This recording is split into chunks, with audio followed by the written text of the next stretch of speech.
What's cracking, Jack? Round one of the college football playoff, and you are in the jungle. We've got two humdingers of a game, Alabama at Oklahoma and Miami at Texas A&M. We're going to break them both down and come up with best bets for them right here, right now.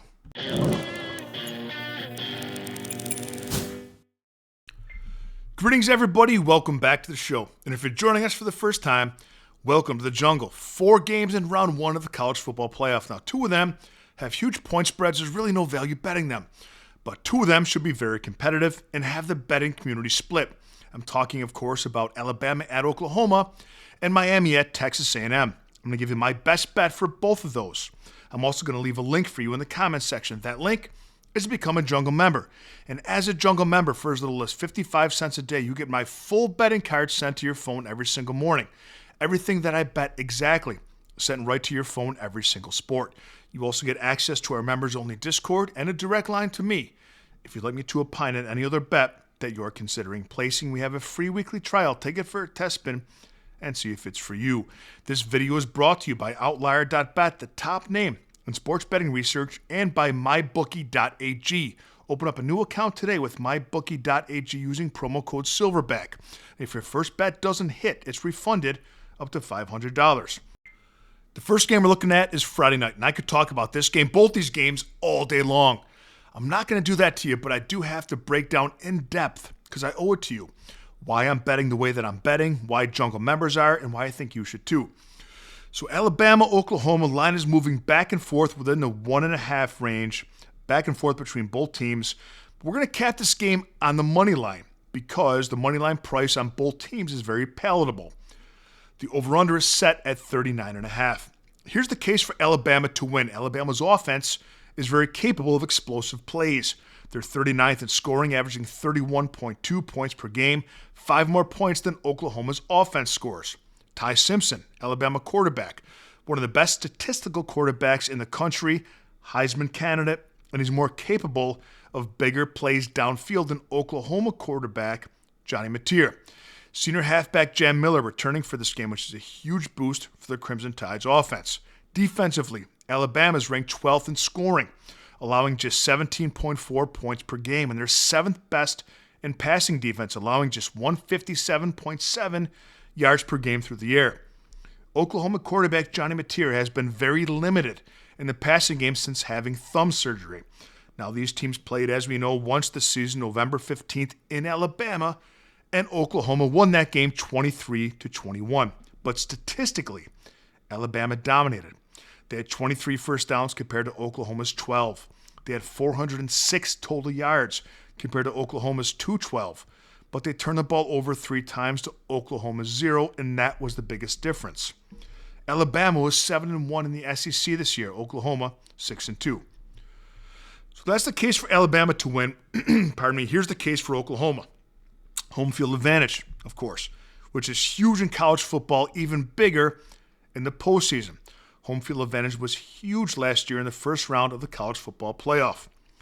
They already beat Alabama this season, and although Alabama outplayed them, as I just mentioned statistically in that game, and you can make the argument that Oklahoma only won because of turnovers and field position, of course. But I think the turnovers that Oklahoma's defense creates is less of an outlier performance and more design-based. The Sooners' defense is absolutely punishing. They allow just 13.9 points per game this year. They're number 1 in college football in sacks, number 1 in tackles for loss, and number 1 in quarterback hits. They're an absolute nightmare for Ty Simpson. In the first game they played, they blitzed Simpson 67% of drop-back passes, and Ty Simpson does not handle the blitz well. When facing 5 or more pass rushers, he completes just 58% of his passes, which is bottom 30% in college football. And I don't see anything changing in that regard from last game. No upgrades nor downgrades have been made to neither the Oklahoma defense nor the Alabama offensive line. Alabama struggles with mobile quarterbacks. Tommy Castellanos ate them up on the ground for Florida State when they beat them in that game. Ashton Daniels from Auburn ran for 108 yards against them, and Diego Pavia ran for 58 yards against the Alabama defense. The point is that Johnny Mateer doesn't have to win the game with his arm. Alabama doesn't blitz that much, and Mateer just needs selective spots to use his legs to get first downs and get inside the 35-yard line. Oklahoma has the number 1 red zone offense in the country and the best kicker in the nation. Oklahoma has proven that they can win big games with Johnny Mateer not at his best, but Alabama has proved that they need Ty Simpson, that they can't win when Simpson isn't at his best. I trust the Sooners more than I do Alabama, especially after watching the Crimson Tide's last 3 games. And there's all kinds of rumors about Kalen DeBoer, head coach for Alabama, going to Michigan. I think that to have a chance in this game, Alabama has to be 100% dialed in and play mistake-free football. I don't think either one of those things are going to happen in this game. Between the controversy of them making the playoff, Kalen DeBoer maybe leaving Alabama, and really struggling their last 3 games, getting blown out by Georgia in the SEC Championship. Their offense is really struggling. The Alabama kind of just is looking for the exit door for the season, in my opinion. 3 teams have played Alabama at least 8 times in their history and have a winning record. Those 3 teams are Texas, Notre Dame, and Oklahoma.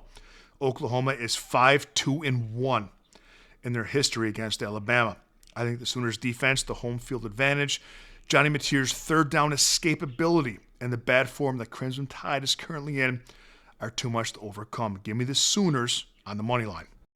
Quick 5-second timeout. Take a look down, make sure you subscribe to the channel, and share with a friend. Let's learn, earn, and grow the jungle together. Thank you for all the support. Now back to the video.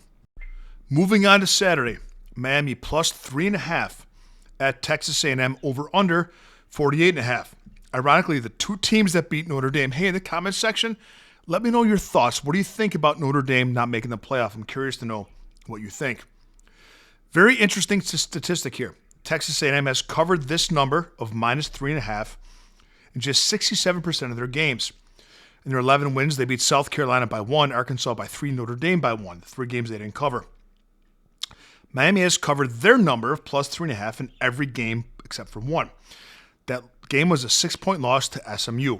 Now, Texas A&M leads the country in quarterback sacks, but Carson Beck has a lot of football experience and a lot of SEC experience. Texas A&M's offense is predicated on using the run to set up the pass, and that includes Marcel Reed using his legs. But Miami is stout against the run and stout against running quarterbacks. Miami faced 3 elite rushing attacks this year, better than Texas A&M. Notre Dame, who was ranked 10th, ran for just 93 yards against the Hurricanes.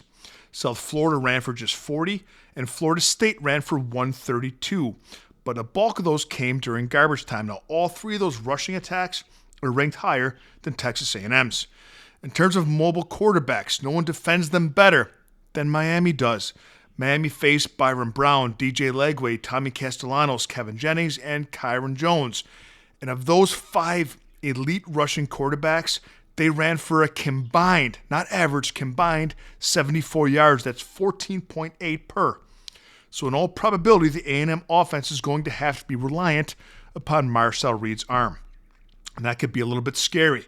In his last 3 games against able opponents, Marcel Reed had 0 touchdowns and 2 interceptions. In their loss to Texas, 2 interceptions against South Carolina, and 2 interceptions against Missouri.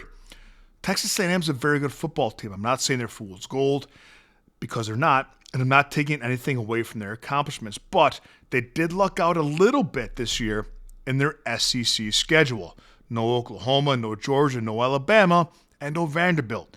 Their biggest SEC challenge was Texas.